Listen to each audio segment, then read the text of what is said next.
¿Es sostenido o no? Vamos a hablar con un especialista, Agustín Echevarne, economista, con nosotros. Agustín, un placer, como siempre.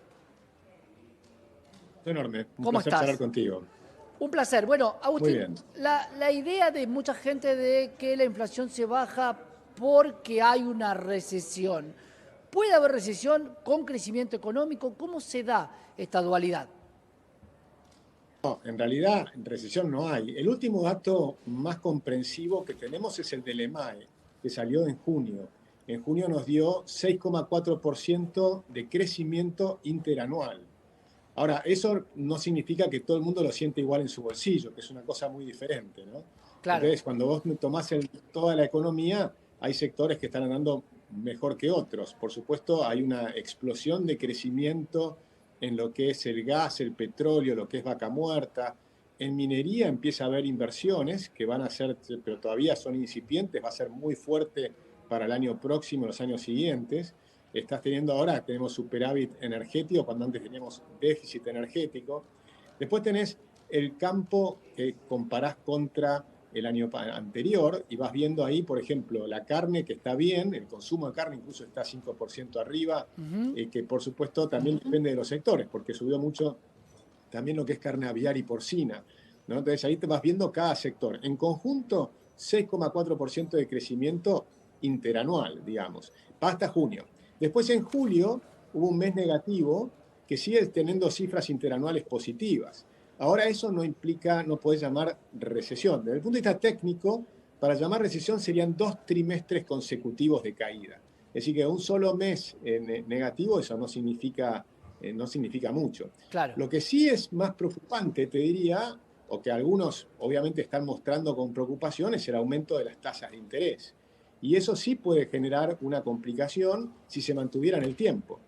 En mi visión, yo creo que este es un fenómeno preelectoral, un fenómeno un poco inducido del gobierno en el sentido de secar la plaza de pesos, y esa idea de secar la plaza de pesos para pasar unas elecciones relativamente más tranquilas, sabiendo que es el momento más complicado por todo lo que son las campañas electorales, por cómo son las campañas sucias en Argentina, que las conocemos muchas también, y que eso genera ruido electoral previo, y porque la oposición en Argentina es una oposición que para los mercados, para la economía, si llegara a ganar, sería sumamente mala. Recordá que en el 2019, cuando ganó Alberto Fernández, en un solo día, la bolsa cayó 37%, es decir, cayó más de lo que cayó la bolsa de Ucrania cuando entró en guerra, cuando fue invadida por Rusia.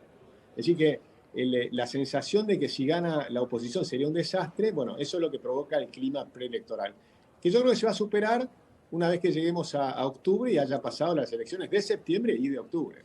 Analizando, Agustín, y era algo que quería charlar con vos, el EMAE, un gran porcentaje del crecimiento económico está dado en un rubro que se llama intermediación financiera. Cuando mucha gente lo desglosa y ve la palabra intermediación financiera, dice, esto lo ganan los bancos, las entidades bancarias. ¿Quién crece a ese nivel? Porque hay menos sucursales, no hay tantos puestos de trabajo en los bancos. ¿Cómo se analiza ese rubro puntualmente? Lo que ha aumentado en el primer semestre es el crédito. Y el crédito va fundamentalmente a dos cuestiones. Uno que son el crédito inmobiliario y el otro es el crédito a las empresas. Con lo cual ahí tenés un montón de pymes que se benefician del crédito. Por eso te digo que es complicado cuando suben las tasas de interés, porque se seca el crédito, ¿no? Y ahí empiezas a tener problemas justamente en ese rubro. Entonces ahora es importantísimo que una vez que terminan las elecciones, tengas un nuevo equilibrio de tasas de interés muchísimo más bajo que las actuales.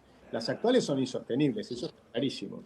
Entonces ahí tenés un problema, porque Argentina partimos de niveles de crédito ridículamente bajos, ¿no? Recordemos que la demanda de dinero en Argentina, el año el anterior, digamos, el 2023, Argentina estaba en un proceso de hiperinflación. Un proceso de hiperinflación es un proceso de fuga del dinero. La base monetaria, o sea, el total de circulación de la moneda en Argentina, que normalmente estaba entre 10 y 12% del PBI, o sea, el total de la actividad económica, cayó solamente al 2,5%. Lo que pasó en los últimos 18 meses es que había subido del 2,5 arriba del 5, se duplicó. Entonces tiene que volver a duplicar y tenés que llegar al 10-12% y aún así estaríamos muy por debajo de las cifras que tienen los países europeos o los países desarrollados en Canadá, Australia, Estados Unidos y demás. Es decir, que Argentina necesita una expansión del crédito muy fuerte. Parte de ese crédito también va para el consumo, pero lo más importante es para la inversión, para las empresas y el crédito inmobiliario. En Argentina tenemos un déficit inmobiliario que se estima en 3,5 millones de personas, ¿no?, que tienen déficit inmobiliario, de habitacional. Es decir, que ahí tenés una posibilidad de crecimiento futuro muy grande, pero que eso solo se va a dar una vez que logremos seguir bajando la inflación y volvamos a tener tasas de interés muchísimo más bajas que las actuales. Eso, Agustín, confías entonces que luego de las elecciones, luego del 26 de octubre, el día lunes 27, volvería de alguna manera a toda la normalidad. Una normalidad que veníamos analizando en el mercado, lleva una caída en lo que va del 2025 del 30% en dólares. Por eso digo, hay mucha volatilidad. Esta flotación que debería ser un poco más controlada está mucho más descontrolada por la baja de los activos y la suba del tipo de cambio. Bueno, porque ahora tenés un tipo de cambio que flota y por supuesto te pega y le ha pegado, pero a mí lo que más me preocupa son las tasas de interés. El tipo de cambio que fluctúe me parece razonable. Fíjate que muchos decían que el tipo de cambio estaba atrasado. Y yo decía, en realidad, lo que tenés es una economía cara en dólares porque te faltan las reformas, te falta la reforma laboral, te falta la reforma impositiva, tenés que bajar impuestos en la nación, en las provincias, en los municipios.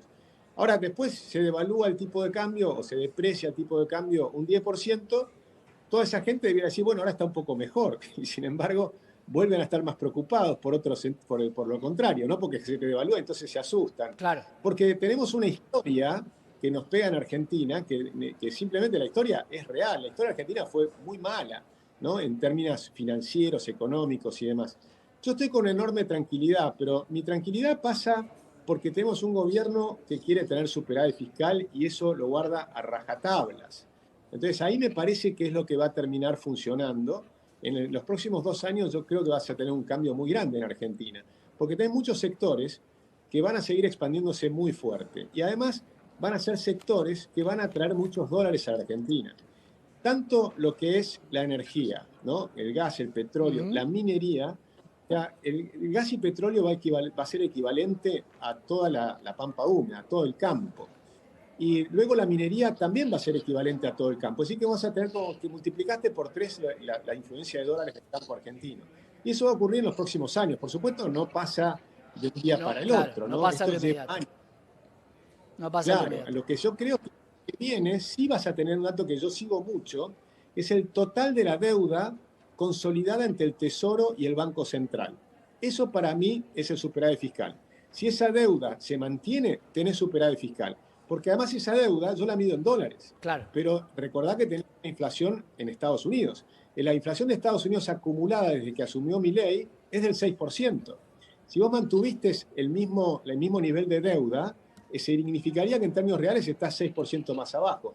Pero en realidad la deuda bajó 24.000 millones de dólares, consolidada, tomando todo, la del Banco Central más la del Tesoro. De forma tal que si tomás toda la deuda y le sacás la inflación americana, la reducción fue un 10%. En 19 meses bajar un 10% la deuda es un montón. Sin duda. Es decir que tenemos eso es el motivo más profundo que yo tengo de optimismo sobre lo que va a pasar en Argentina en los próximos años. Agustín, despejemos entonces el riesgo electoral y veamos cómo continúa la economía. Gracias por estar en Canal E. Muchas gracias a ti. Un Gran abrazo. grande. Agustín Echevarne, economista, con el crecimiento y la preocupación, por supuesto, de las tasas en la Argentina de manera transitoria.